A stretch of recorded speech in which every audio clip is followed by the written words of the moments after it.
Read with me as I read Romans, chapter 10. Believe me, friends, all I want for Israel is what's best for Israel. Salvation, nothing less. I want it with all my heart and pray to God for it all the time. I readily admit that the Jews are impressively energetic regarding God, but they are doing everything exactly backward. They don't seem to realize that the comprehensive setting things right, that is salvation, is God's business and most flourishing business it is. Right across the street they set up their own salvation shops and noisily hawk their wares. After all these years of refusing to really deal with God on His terms, insisting instead on making their own deals, they have nothing to show for it. The earlier revelation was intended simply to get us ready for the Messiah, who then puts everything right for those who trust Him to do it.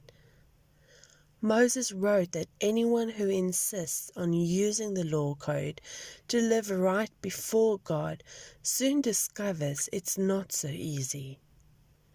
Every detail of life regulated by fine print.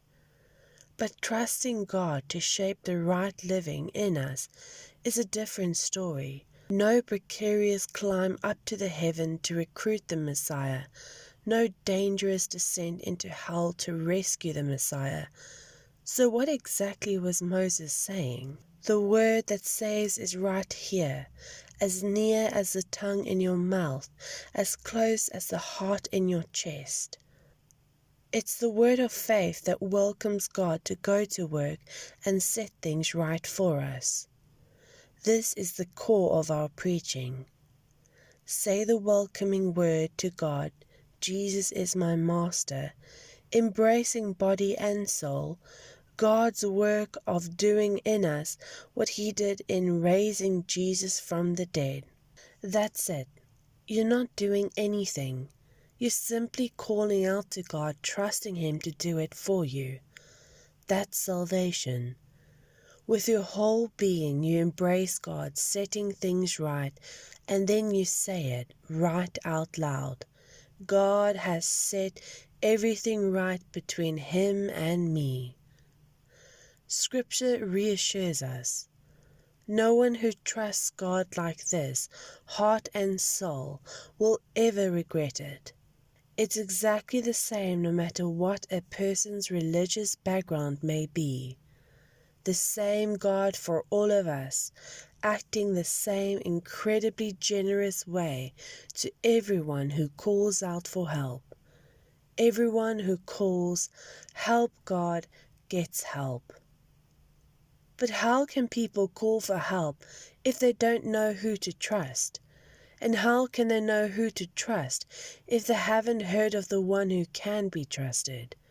And how can they hear if nobody tells them?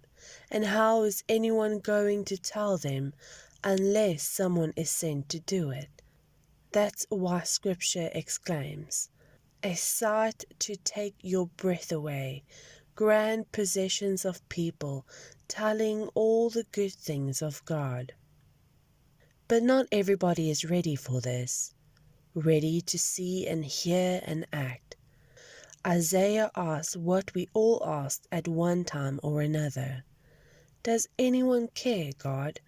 Is anyone listening and believing a word of it? The point is, before you trust, you have to listen. But unless Christ's word is preached, there's nothing to listen to. But haven't there been plenty of opportunities for Israel to listen and understand what's going on? Plenty, I'd say. Preachers' voices have gone round the world, their message to earth's 7 seas. So the big question is, why didn't Israel understand that she had no corner on this message? Moses had it right when he predicted, when you see God reach out to those you consider your inferiors, outsiders, you'll become insanely jealous. When you see God reach out to people you think are religiously stupid, you'll throw temper tantrums. Isaiah dared to speak out these words of God. People found and welcomed me, who never so much as looked for me, and I found and welcomed people who had never even asked about me. Then he capped it with a damning indictment. Day after day after day, I beckoned Israel with open arms, and got nothing for my trouble but cold shoulders and icy stares.